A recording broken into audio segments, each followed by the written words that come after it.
Tahun 2009, saat itu aku baru lulus sekolah SMK. Kebetulan tak lama setelah lulus, aku diterima kerja sebagai tenaga honorer di Polda Jabar. Cukup lama aku di sana, mungkin sekitar 3 tahunan lah. Lalu di awal tahun 2012, aku kena mutasi pindah ke Polsek di daerah Bogor. Mau tidak mau, aku harus mau, karena aku juga butuh uang buat biaya hidupku. Aku masih ingat betul, aku sampai salah naik bis saat itu. Sore itu, aku pergi ke daerah Parung Baru.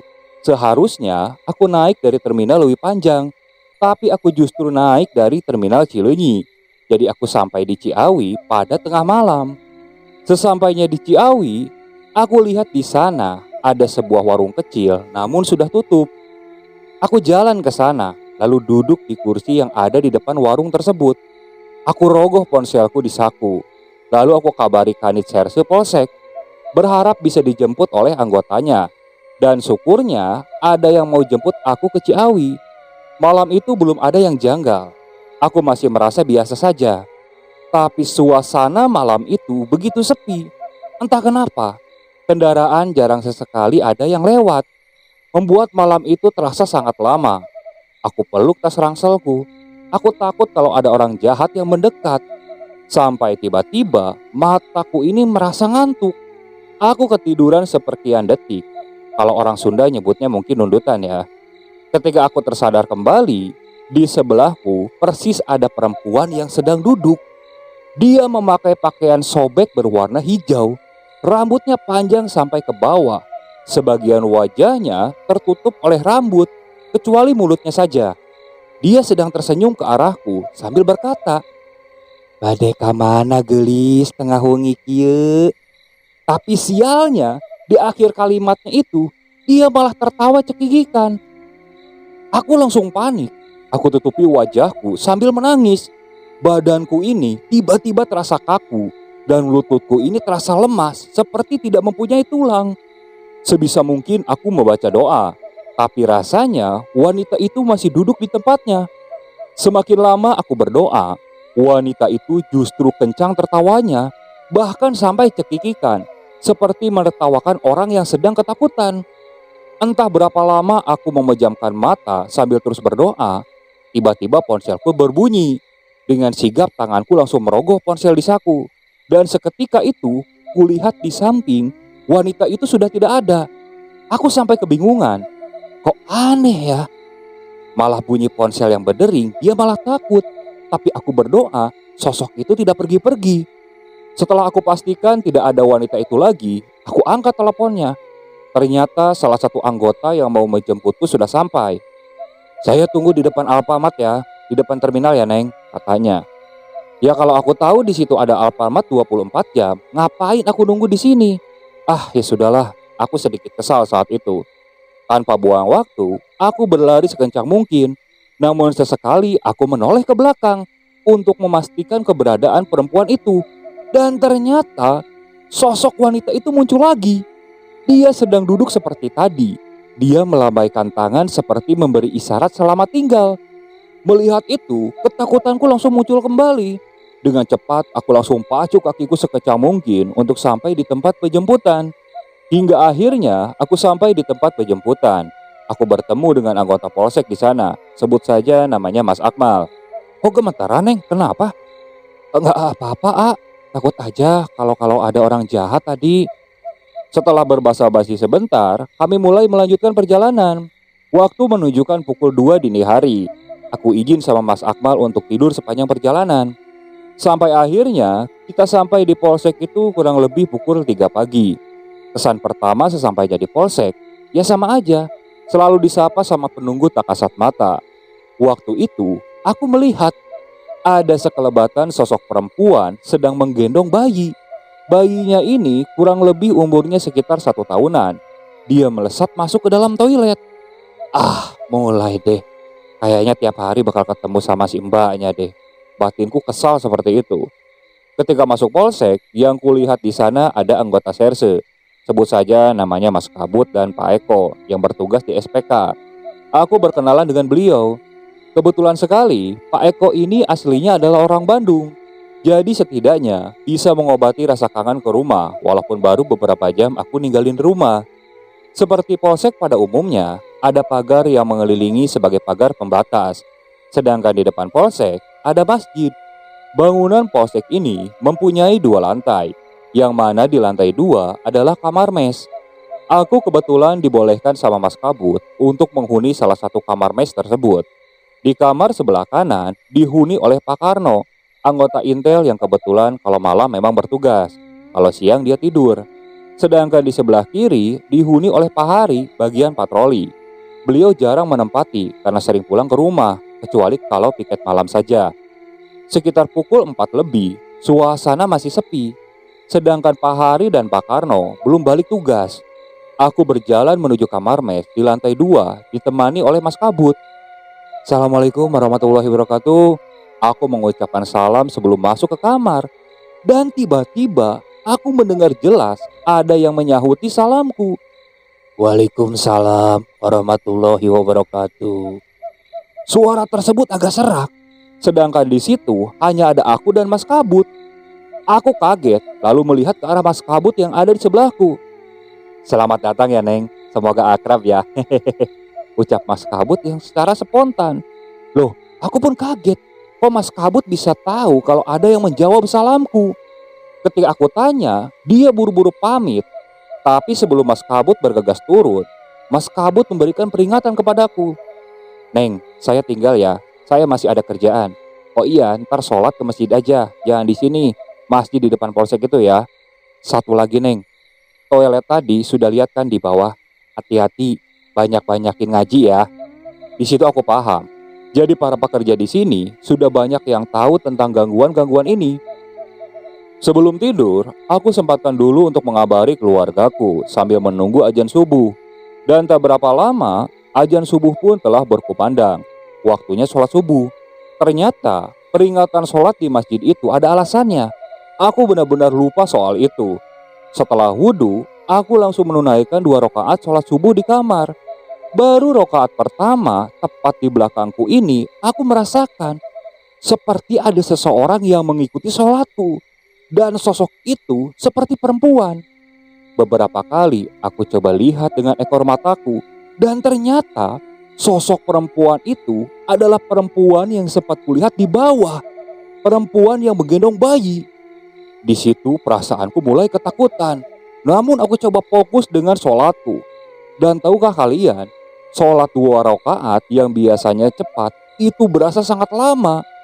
Dan semakin lama, sosok yang berada di belakangku ini malah tertawa cekikikan. Bahkan suara cekikikannya itu seperti kegirangan. Setelah merasakan kengerian itu, akhirnya 2 salam pun aku ucapkan. Aku selesai. Walaupun begitu, aku mengucapkan salam dengan mata tertutup.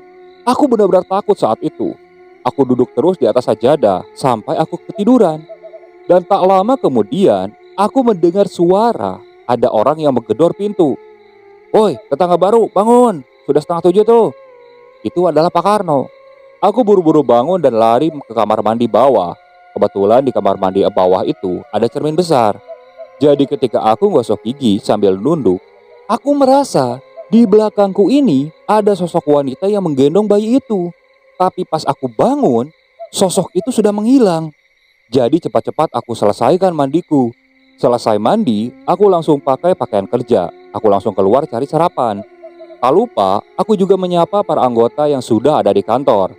Di sana ada anggota yang nyeletuk gini. Wah, orang Bandung, hebat-hebat ya. Semoga betah ya temanan sama si Nyai. Aku gak begitu ngubrisnya. Aku hanya melemparkan senyum. Mari Pak, saya cari sarapan dulu. Sesampainya di warung, ternyata sudah ada salah satu anggota yang sedang sarapan juga. Neng baru ya, yang dari Bandung? Tanya anggota polisi tersebut.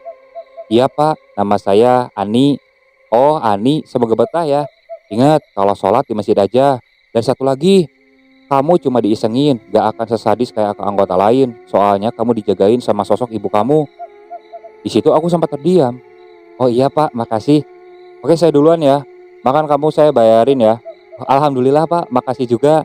Si bapak itu kemudian berlalu begitu saja. Tak lama kemudian, setelah selesai makan, aku langsung masuk ke ruangan kerja. Ketika di ruangan, banyak sekali informasi yang diterangkan oleh Mas Kabut tentang pekerjaanku. Setelah dirasa cukup handal, Mas Kabut pun pamit pulang setelah menunjukkan ruang kerjaku. Ternyata, ruangku ini bersebelahan dengan ruangan tahanan. Saat itu, aku lihat ada anak seusiaku yang sedang dikurung. Karena penasaran, ketika jam istirahat, aku memberanikan diri untuk masuk dan bertanya kepada tahanan itu. Aku lihat di papan yang tertulis nama lengkap dan tanggal lahir serta alamatnya. Ternyata dia lebih tua setahun dariku. "Kamu kenapa kok ditahan?" tanyaku. "Aku nendang anak tetangga sampai giginya copot," kata si tahanan tersebut. Gak lama berbasa-basi, aku masuk lagi ke ruangan kerja. Kebetulan posisi mejaku ini pas banget dekat dengan pintu dan ada rak buku di pinggirnya sebelah kanan. Di ujung mata, aku melihat ada anak bayi sedang jalan. Tapi jalannya ini aneh. Dia jalan ke dinding terus naik ke atas. Sontak kan aku langsung baca doa sebisa mungkin. Dan akhirnya sosok itu pun menghilang. Di situ aku langsung mengeluh di dalam hati. Ini baru sehari, tapi gangguannya sudah seperti ini. Hingga jam kerja pun selesai. Aku langsung mandi kemudian sholat asar. Dan alhamdulillahnya sholatku lancar. Aku tak peduli akan gangguan di belakangku. Akhirnya aku bisa rebahan, walaupun di sini suasananya agak panas. Singkat cerita, azan maghrib pun berkumandang. Aku langsung ke masjid di depan polsek. Setelah sholat, aku ke warung Padang dulu buat makan. Selesai makan, aku kembali rebahan di kamar. Saat itu aku teleponan dengan pacarku. Ketika teleponan, tanpa sadar kulihat jam, dan jam menunjukkan pukul 9 malam. Aku dengar, di bawah ini ramai orang. Aku pikir saat itu mungkin ada kasus baru. Tapi tak lama kemudian, suasananya mendadak sepi. Seperti tak ada orang satupun. Karena aku masih teleponan, jadi aku tidak begitu menggubrisnya. Tapi seolah-olah mereka itu tidak pernah ada capeknya. Tiba-tiba, saat itu aku mendengar ada yang memainkan sandal jepit. Aku tak jamin pendengaranku. Ternyata benar. Suara sandal jepit itu seperti bergerak-gerak, seperti jalan di tempat. Aku mendekat. Telingaku ketempelkan ke pintu. Suaranya semakin jelas, bahkan semakin cepat. Seperti lari di tempat. Aku pikir ini ulah anggota yang iseng. Aku bilang ke pacarku kalau ada yang iseng. Kebetulan saat itu kita sedang video callan. Aku sengaja mau langsung pergoki dia. Pas aku buka sambil megang HP, di situ sandal masih di posisi lari di tempat, tapi tanpa kaki. Sontak, aku yang melihat itu langsung membanting pintu. Aku lari ke kasur dan tutup pakai selimut. Malam itu aku langsung tak ingat apa-apa lagi, karena tiba-tiba aku ketiduran. Mungkin saking takutnya. Dan akhirnya subuh pun datang. Aku langsung mandi dan sholat. Dan ternyata gangguan tak sampai di situ saja. Di malam berikutnya, sekitar pukul 10 malam, aku mendengar ada orang yang berteriak minta tolong. Suara itu berasal dari bawah. Aku langsung buru-buru turun. Pas aku lihat di ruangan tahanan, si Ilham seorang tahanan, dia sedang menangis kejer di pojokan. Dia seperti ketakutan. Aku hampiri dia. "Loh, Mas Ilham kenapa? Kok ketakutan gitu?" Bukannya menjawab pertanyaanku, dia malah mau pinjam HP. Katanya mau telepon mamanya. "Kak, boleh pinjam HP buat telepon ibu?" Ya sudah, karena aku kasihan, aku kasih pinjam saja. Dan si Ilham ini langsung telepon ibunya sambil menangis.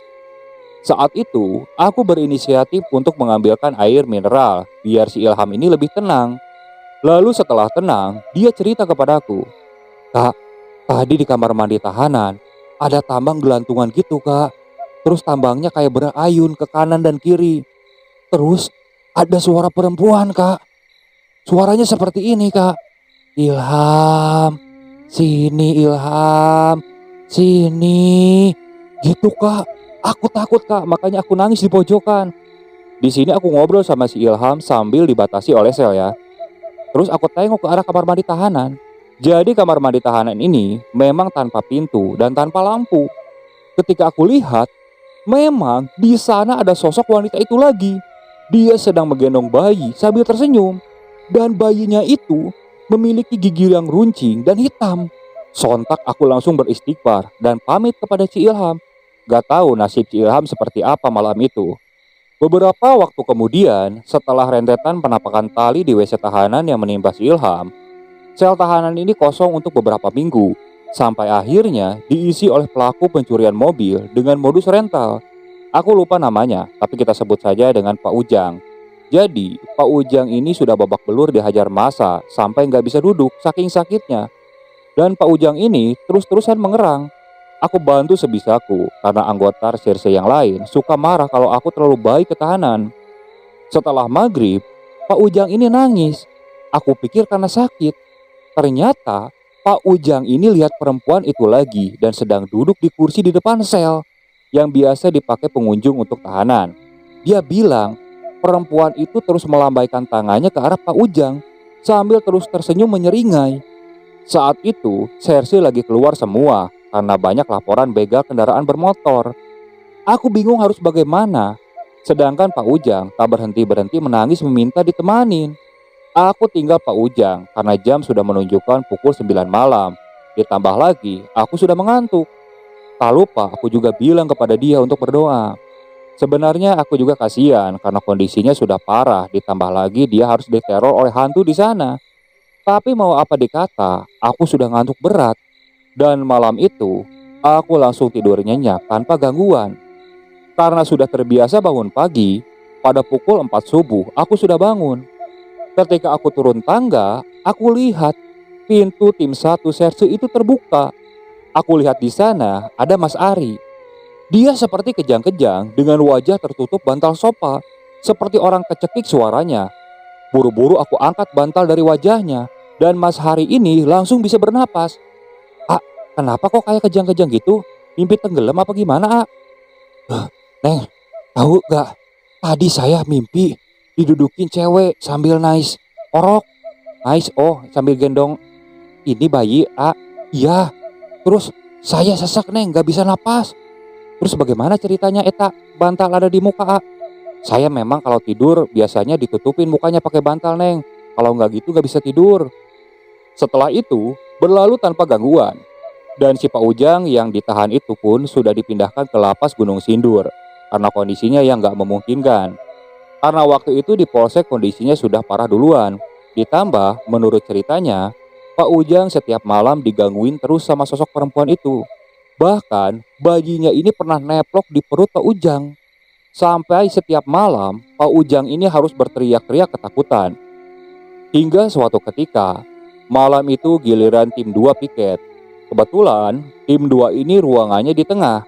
Anggotanya sebut saja namanya Aib Tumas, Iman, dan Adi. Di ruangan tim 2 ini, ruangannya paling mistis kalau menurutku. Karena si Iman ini doyan banget sama gambar-gambar sosok Nyi Roro Kidul. Sampai gambar-gambar itu dikasih bingkai dan ditempel di dinding. Saat itu kebetulan aku masih kerja karena ada warsik ke Polres. Warsik ini semacam laporan tahunan polsek ke Polres. Aku masih bekerja dengan Aib Tumas. Aku lagi pakai komputer ganda yang kebetulan menghadap ke mejanya Mas Iman. Ketika masih ada Aib Tumas, suasana masih aman-aman saja. Tapi ketika Aib Tumas ini keluar, mata dari lukisan itu menyala semua. Seolah-olah nyata. Jadi mata di lukisan itu seperti melirik begitu. Aku langsung keluar karena saat itu aku langsung ketakutan banget. Aku nungguin di tangga sampai Aib Tumas itu kembali ke ruangan. Dan alhamdulillahnya tak lama. Dan kami pun langsung melanjutkan pekerjaan. Hingga akhirnya pada pukul 12 malam pekerjaan pun sudah selesai. Setelah itu aku pamit tidur karena sudah ngantuk. Lalu si Aib Tumas bilang gini kepadaku sebelum aku keluar. "Neng, saya pinjam kunci ruanganmu ya. Saya nggak kebagian sofa. Anggota yang lain tidur di sofa. Saya mau tidur di ruangan kamu aja pakai karpet musola," kata Aib Tumas.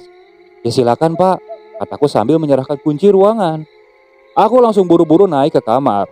Sekitar pukul 2 pagi aku kaget. Aku mendengar suara teriakan dari bawah. Aku langsung turun ke bawah. Di sana aku melihat Aib Tumas ini sudah lari tunggang-langgang keluar ruangan.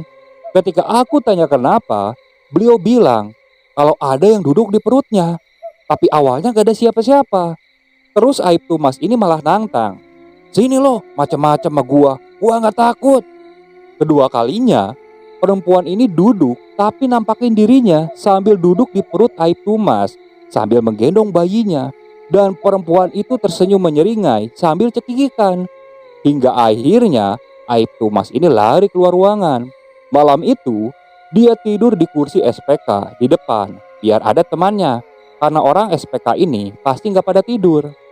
Sebenarnya kalau di ruang tahanan ada isinya, itu menjadi nilai plus bagiku. Karena sosok perempuan dengan bayi itu nggak bakalan gangguku. Dia lebih memilih untuk mengganggu para tahanan. Kebetulan beberapa minggu itu tahanan lagi rame. Sampai ada kejadian yang sempat lucu saat itu. Ada 5 pengedar sabu-sabu yang ketangkep. Pas di dalam sel, mereka semua ketakutan setelah melihat perempuan setan itu menampakin dirinya. Sampai akhirnya kelima tahanan itu memutusin buat sholat berjamaah. Saat itu mereka sholat subuh. Aku turun dari kamar. Kebetulan Mas Kabut juga mau sholat ke masjid karena beliau sedang piket juga. Kita mergoki kelima tahanan itu, sholatnya salah. "Kalian lagi ngapain?" tanya Mas Kabut. "Sholat bareng bang. Kiblatnya salah, bukan ke sana," kata Mas Kabut. Aku mendengarnya pun sampai ketawa. Niat mereka sudah bagus, tapi salah kiblat.